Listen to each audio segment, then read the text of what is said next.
Welcome to this edition of the Mayor's Report for Dublin. I'm your host, Sblendorio. Joining me today is Mayor Melissa Hernandez from that beautiful city of Dublin. Welcome, Melissa. Thank you for having me again. And like I say, it is a beautiful city. And as spring keeps springing and coming along, it's turning more green. Well, it'll be green for a while, I think. Hey, what topics or updates would you like to share with our viewers? Yes, since it's the month of March, it's great to be able to speak about our sister city program, our city of Dublin, and how much we enjoy the relationship with our city of Bray, Ireland, and how they come here and we have this close relationship that we formed, not only overnight, but it's been honestly many years in the making. And they will be coming out celebrating in the month of March with us for our St. Patrick's Day parade. Just to inform our viewers, we were able to attend Ireland last year. The entire council attended, and we met with the Bray folks over there. They welcomed us with open arms. But just to be able to see a different country and the positives and the negatives that we all have as local leaders, meaning in our cities, in our counties, and also being able to share what economic development they're doing, what type of opportunities they have, what type of green activities are they doing, meaning are they becoming more with regards to something like we have here, stop waste, zero emissions, and just being more green in general. So it was a great opportunity for us to be able to have that exchange, have those dialogues, and to see what other countries are doing is always very exciting. Well, that's exciting, yeah.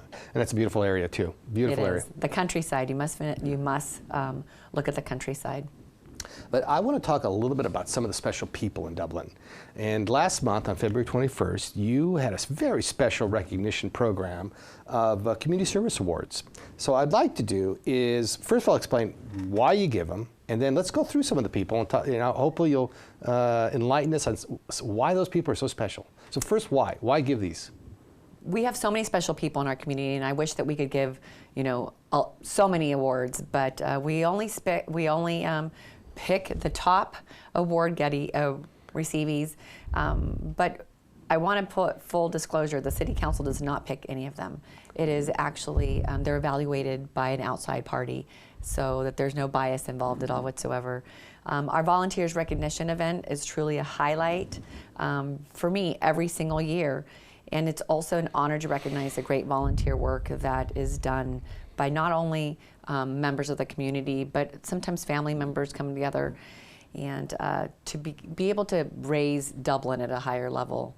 And so without the volunteerism that goes behind all these hours and dedication, and they, away from family or away from other items that they might have priorities on, they want to be able to say, listen, this is a priority for me and I want to give back to my community. And I always say that because I believe that that's how a lot of people get started even on running for a city council role, is you want to give back to your community. So these folks are very special to my heart, because without them, we wouldn't be the great city that we are. So we presented a numerous amount of awards, and this year, the mayor was able to give the Mayor's Award and the Mayor's Legacy Award, and so I will start with those. Okay, let's start. You want to start with the Mayor's Award? Absolutely. So the Mayor's Award. So who did you give it to? So the Mayor's Award was actually given to our police officers, and so it was Captain Campos, and also now Lieutenant Misty Karasu. And the reason why is they have worked really hard with their teams to be able to solve a crime that other agencies throughout California were not able to solve. And so I did not want to let that recognition pass by, that opportunity for me not to recognize them. And so their hard work and dedication and it ended up on a Netflix film this year that was produced. So they're part of the Dublin Police Services Investigative Services Unit? They are. Okay, and they solved a crime that, tell us a little bit more about it. So the crime actually had been going for many months, many months, and the suspect would kidnap women, And it was unfortunate. They felt that the young lady that was kidnapped and her boyfriend had made up the scene when it really was a true story. And so it was very unfortunate. There was some police officers that did not believe him. They came out in the media not believing them and saying that that this was a hoax. It was not a hoax. And so Misty and her team, they put their hard work, and for her it was one of those, she wanted to make sure that there was justice done, and she knew something was still not clear to her, and so she started putting the pieces together and really dove into this this crime, and was able to get the bad guy, and he is behind bars. But to be able to give the freedom to the folks, the couple that felt that they were lying, people thought they were lying, people thought they made this up, to be able to give them that freedom and that dignity back is pretty amazing. So I don't want to give up all the great story that Netflix has provided, but you should definitely watch it. You can binge watch it one night, have some popcorn and some lemonade, and just really watch what our great team has done. All right, thanks, Melissa. Now let's talk about the Mayor's Legacy Award. Now you gave that to Margaret Liang. Tell us a little bit about Margaret. So Margaret has been in our community for many years, and the reason why I chose Margaret is because she really opens herself with regards to giving a helping hand to our senior citizens and also to the younger generation. And I think that's just such a great mixture of folks, because she wants to make sure that our senior citizens are not forgotten, includes them, make sure that they get police services, make sure that they are up to speed on what's going on in our city. But with the younger generation, she wants to make sure that she gets them connected to internships. She wants to make sure that they themselves push themselves to a different level, and making sure that the Asian community is not forgotten. As you know, our Dublin has expanded in such a great diversity. We have 52% Asian Indian, but to be able to give those folks the opportunities that they may not have. Okay, well, I've got a few more to run through. Want to jump to Organization of the Year? Absolutely, Organization of the Year. All right, well, you gave that to the Dublin Partners in Education. First, tell us a little about what is DPIE, and tell us about their good work. So Dublin Partners in Education has been in Dublin for many years, and we have one in Pleasanton, we have one in Livermore, and they actually raise funding to be able to close the gaps on bringing programs during summer school. So extracurricular academic programs to students that choose to do summer school, but at a higher level. So it's not just a summer school to make up for some units that you may have not gotten a really good grade in, like a C- and below. It's to be able to add those extra curricular, academic, higher educated classes that they provide. But they are also just helping hands throughout the community, and so education is something that we value in Dublin, just like the entire Tri-Valley does. And so we want to make sure that we keep supporting Dublin Partners in Education. Okay, great. Now, so I know these are pretty big awards, but let's go into the Young Citizen of the Year award. Now, was Troy Matheny was awarded that Young Citizen of the Year. Tell us a little bit about Troy. Yes, so Troy is an outstanding young man who has made a positive impact on Dublin High School as chapter president of the Best Buddies Club. And so the Best Buddies Club is a club that fosters friendships, employment leadership, and living opportunities for people with intellectual and developmental disabilities. So in his involvement with the Best Buddies program, Troy has helped organize, support various Tri-Valley Special Olympics. These events are involved in Dublin, Livermore, Pleasanton, and school districts. So he currently serves as the ASB Vice President at Dublin High and has served as a co-captain of the varsity football team. So he's a very busy young man. But I was actually talking to him after the event, and I say, keep doing what you're doing, because we need more kids that can do the sports, can do the ASB, and then also have this other program where he's thinking about others. So Troy is a great kid, and he's so excited. He said, I wasn't ready to speak this evening, but he came out and just really with his heart, and just spoke to the viewers that afternoon and that evening. But really loving what he does.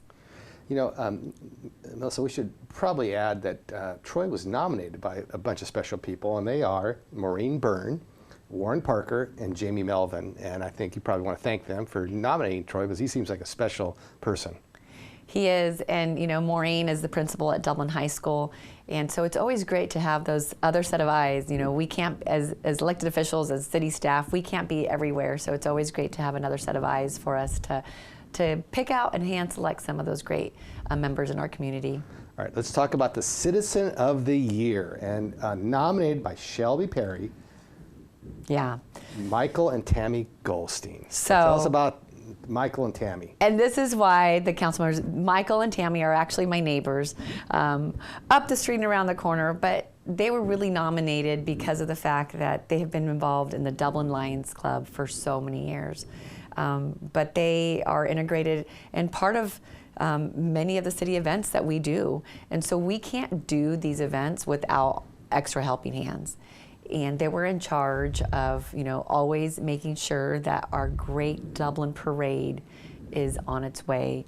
And I know that the Lions Club had some hands also involved, meaning all the folks that were there. But they are actually, they said, well, the Lions Club is dissolving. I said, you're not dissolving, you're retiring. I said, you still have money in the bank. So, but he always says the best job is for him to get paid with no money. He says he does it for the money, but it's really because he's joking, because there's no money involved. But they're a married couple. They have given so many hours in trying to make sure the parade flows correctly. And as you know, we're celebrating our 40th parade this year. But not just that, they barbecue. They have barbecuing duties for the campouts that we have during our summer program. And so they'll feed about 700 individuals. I know that when we have our Pride Week, they are there to wrap up hot dogs in an ice chest without ice, to be able to keep those hot dogs warm for the volunteers when they're done working on all the projects and they come back hungry and thirsty. So they have been involved in making sure that the thirsty folks at the farmers market get a beer or wine from our local wineries, but also just making sure that they're part of the community. And I think to have individuals like that is pretty amazing. All right, Melissa, thank you for filling us on all those wonderful people. We're going to take a short break. We'll be right back on this edition of the Mayor's Report for Dublin.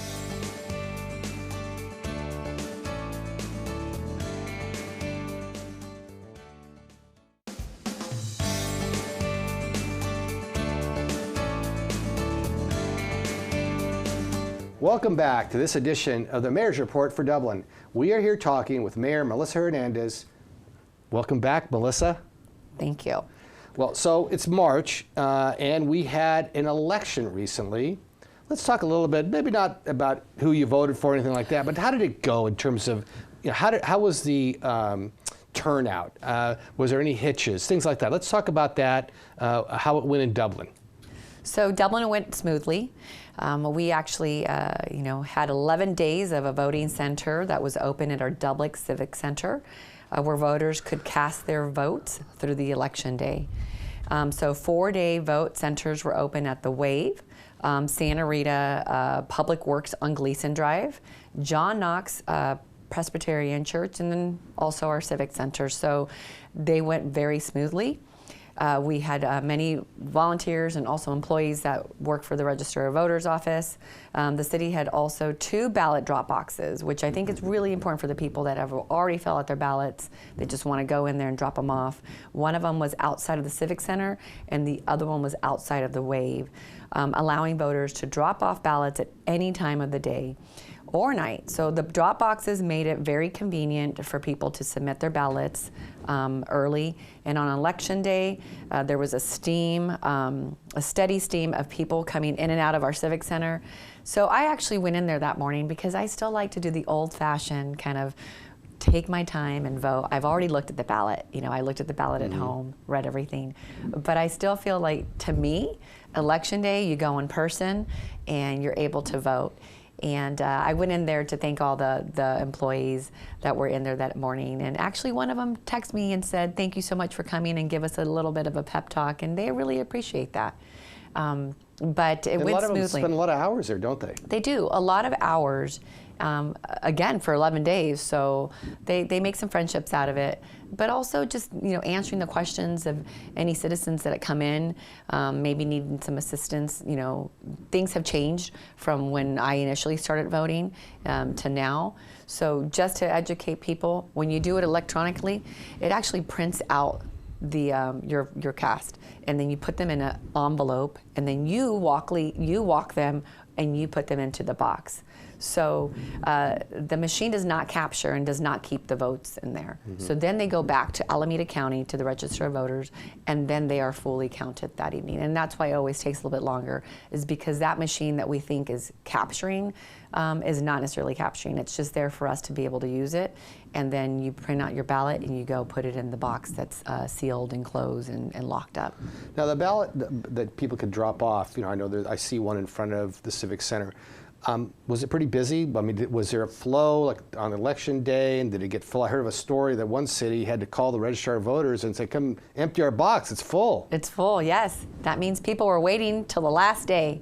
So you have the older generation. They like to do it at home, and they put it in a box and stick it in the mail. So when you start seeing the results, those are usually going to be coming in from seniors that have taken the time and they just wanted to get it out. And we can always count on those seniors to vote because they do vote.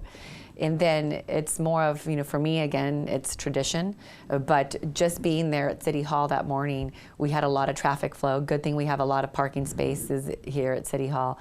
But as I was walking out, I had our news media there, and they were saying, "Tell us the importance of voting." And I just wanted to say that both my mom and dad worked really hard to raise 7 kids, and so for them is to make sure that you go out and vote and make sure you express, what you feel you should vote for. And so to me, it's the American dream of being able to vote. You see what other countries are going through, and I know that the voter turnout was a lot lower. Yeah, I wanted this to year. ask you about that. Why do you think it was low? And I mean, I know I stopped you, but you were going to talk about really it's your privilege to vote, and why shouldn't you do it? But tell us, why do you think it was lower turnout this time? It is absolutely your privilege to vote, and I think sometimes, I think with all the heat that we're having in different countries, meaning, the wars that are going on, people are just not feeling like they have a lot of confidence, and so, or they're upset with their, at the federal level, but I always like to explain to folks that at the local level, it is so important to vote.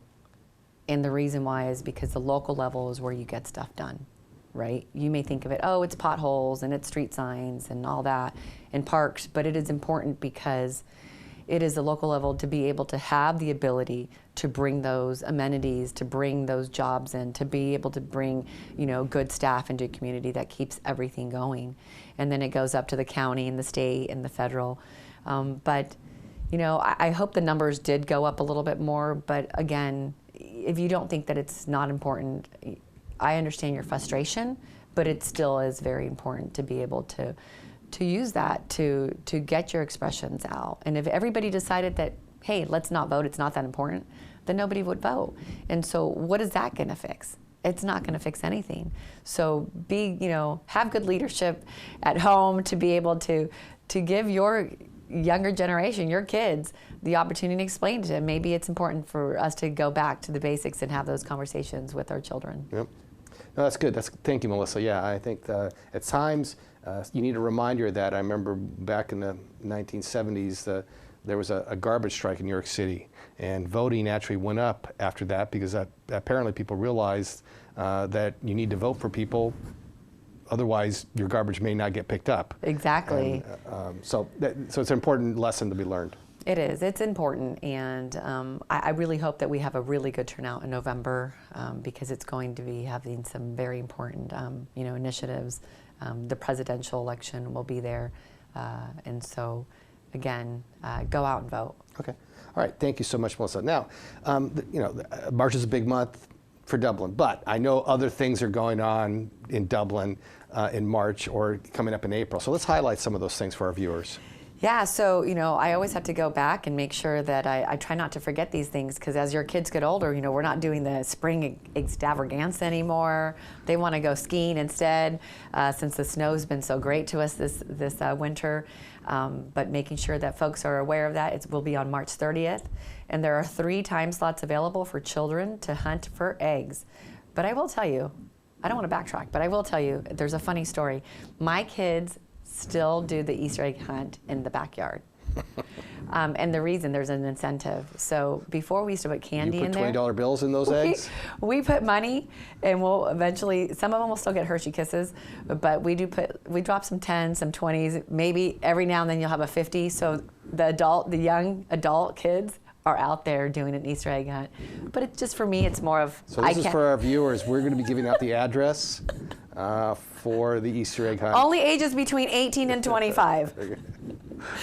No, so Peter Rabbit will be there with us at 9 o'clock, at 10:15, and 11:30. So visit our DublinRecGuide.com to register. The cost is only $15 per child, residents, and $18 for non-residents. And spots are filling up quickly, as they do every year. And the seasonal Dublin Farmers Market returns at Emerald Glen on Tuesday, April 4th at 4 o'clock to 8. And the annual 8th-week summer concert series will be back in session on June 6th. So that's always a great time to bring some family, friends, neighbors, bring a blanket, bring some cheese, and the Lions Club will be there providing the beer and wine. Awesome. Sounds like a great time. Always things happening fun in Dublin. Always having fun in Dublin. Well, I want to thank you so much, Melissa, for being here and updating us. I'm Sblendorio. Join us for the next episode of the Mayor's Report of Dublin, right here on Tri-Valley TV. Thank you so much for watching.